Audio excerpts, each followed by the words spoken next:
मेरा फल राम अपने फरिश्तों से बिकवा देता है।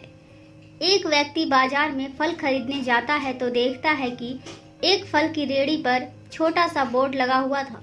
उस बोर्ड पर लिखा था कि मेरे घर में कोई नहीं है, मेरी एक बूढ़ी माँ है जो कि बीमार है, इसलिए मुझे थोड़ी थोड़ी देर पर मेरे माँ को खाना दवाई खिलाने जाना होता है और कभी कभी उन्हें टॉयलेट कराने के लिए भी जाना पड़ता है। अगर आपको फल लेने में जल्दी हो तो आप अपनी मर्जी से फल ले और उसके पैसे गत्ते के नीचे रख दे। फल का रेट बोर्ड पर लिखा हुआ है। धन्यवाद। और यदि आपके पास पैसे नहीं है तो आप मेरी तरफ से ले लेना। वह व्यक्ति इधर उधर देखता है और पास में पड़े तराजू में 2 किलो सेब और 1 दर्जन केले ले लेता है और अपने बैग में रख लेता है। फिर पैसे उस गत्ते के नीचे रखकर अपने घर की ओर चला जाता है। जब वह व्यक्ति रात को अपने भाई के साथ खाना खा लेता है तो वह व्यक्ति और उसका भाई टहलने के लिए जाते हैं और देखते हैं कि वो रेहड़ी पूरी तरह से खाली हो गई थी। उसके सारे फल बिके हुए थे और एक आदमी गंदे से कपड़े पहनकर रेहड़ी लेकर मुस्कुराते हुए अपने घर की ओर जा रहा था। तब व्यक्ति ने सोचा कि कल इससे पूछूंगा कि यह कैसे होता है, क्या कोई इस फल को चुराता नहीं है। अगली सुबह वह व्यक्ति उस आदमी से पूछता है कि तुम्हारा नाम क्या है। उसने बताया कि मेरा नाम बिहारी है। फिर हम एक सामने वाले ढाबे पर बैठ जाते हैं और चाय पीते हैं। फिर वह आदमी बताता है कि मैं पिछले 3 साल से ऐसा ही करता आ रहा हूँ, क्योंकि मेरी माँ बिस्तर पर है और थोड़ी पागल सी हो गई है। मेरी कोई संतान नहीं है। मेरी शादी के बाद मेरी बीवी खत्म हो गई थी। सिर्फ मैं और मेरी माँ ही रहते हैं। मेरी माँ की देखभाल करने वाला कोई नहीं है, इसलिए मैं ही मेरी माँ का ख्याल रखता हूँ। एक दिन माँ के पैर दबाते हुए पूछा कि माँ, मैं तेरी सेवा करना चाहता हूँ। मेरा मन भी करता है तेरी सेवा करने का, लेकिन मेरी जेब खाली है, मेरे पास पैसे नहीं है और मैं यदि बाहर पैसे कमाने जाता हूँ तो तू कहती है कि मत जा।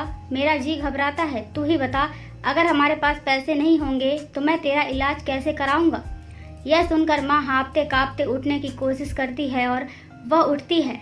तब मैं माँ के पीछे तकिया लगा देता हूँ और उन्हें आराम से बैठाता हूँ। माँ अपने हाथ मेरे सर पे रखती है और कहती है कि बेटा, तुम चिंता मत करो, बस राम का नाम लो और तू अपना फलों का रेहड़ी वहीं पर छोड़कर आ जाया कर, और यदि हमारी किस्मत सही हुई तो घर बैठे हमारा रोजी रोटी चलेगा।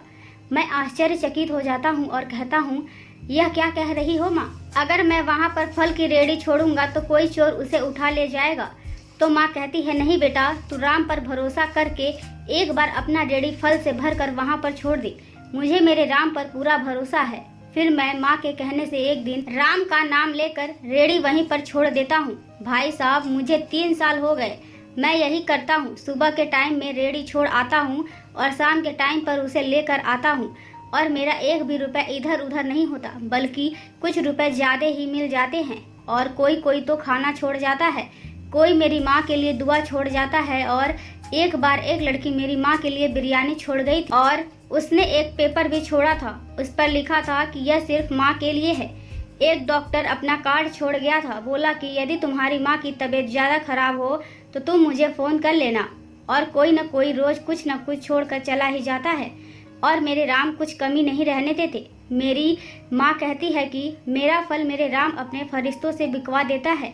आखिरी में बस इतना ही कहूँगा कि भाई साहब, यदि हम अपने माँ बाप की सेवा करें और उनकी देखभाल करें तो फिर देखो, दुनिया की कामयाबी हमारे कदम चूमेगी और भगवान भी हर मुसीबत में साथ देते हैं। दोस्तों, इस कहानी से आपको क्या सीख मिलती है हमें कमेंट बॉक्स में बताएं। और अब वीडियो अच्छी लगे तो वीडियो को लाइक करें, शेयर करें और हमारे चैनल को सब्सक्राइब करें। Thank you.